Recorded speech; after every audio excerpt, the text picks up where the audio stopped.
Alors une petite vidéo Node-RED sur le node change. J'ai eu plusieurs remarques comme quoi j'utilisais un petit peu trop les node function. Alors j'en ai eu deux en fait, une sur YouTube qui me dit bah finalement si on connaît pas trop JavaScript, on peut utiliser change et faire la même chose sans programmation.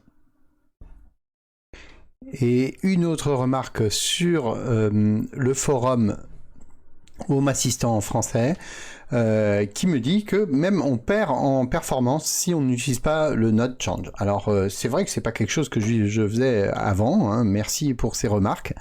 Donc je vais vous montrer comment l'utiliser ici dans notre cas.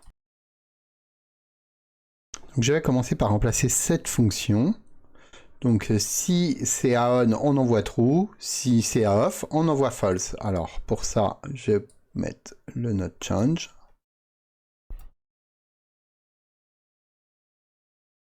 Et ici, je vais pouvoir donc utiliser la fonction remplacer. On recherche on.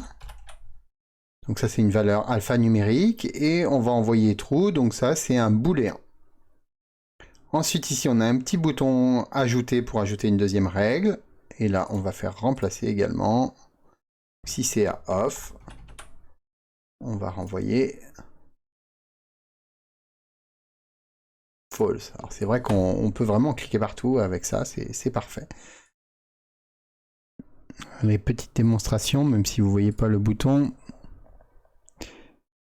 Donc, voilà, on, off. Donc il n'y a pas forcément besoin d'aller sur le dashboard hein, pour tester, vous pouvez directement tester dans les flux comme cela. Donc maintenant je vais remplacer cette fonction là. Donc si on reçoit le switch à true, à ce moment là on envoie le JSON state on, sinon state off.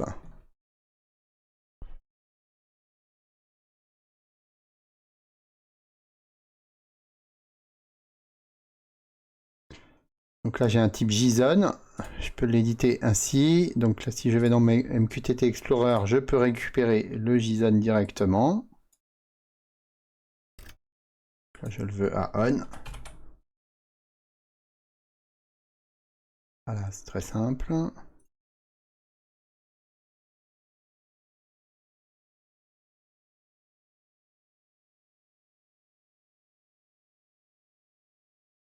Donc voilà, si c'est à vrai, on envoie on. Si c'est à faux, on envoie off.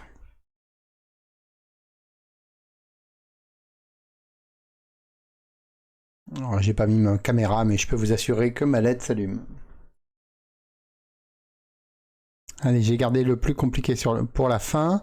Donc là, si on se rappelle bien, je voulais juste ajouter un au payload.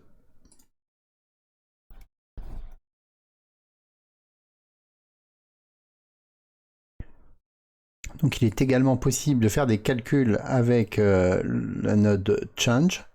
Et pour ça, il faut utiliser un langage qu'on appelle JSONata, alors que je ne connaissais pas. Donc voilà, il permet d'écrire des expressions et d'extraire des éléments de JSON et même de faire des calculs. Alors, voilà. Donc la première chose qu'on a à faire, c'est de récupérer notre payload.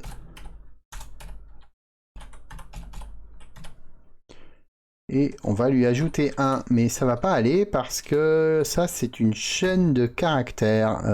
Non, c'est une chaîne de caractères, donc on va être obligé de le transformer en nombre. Et pour ça, on a une fonction. Alors, vous voyez, vous avez plein de fonctions ici. On va le transformer en number. Voilà. Voilà.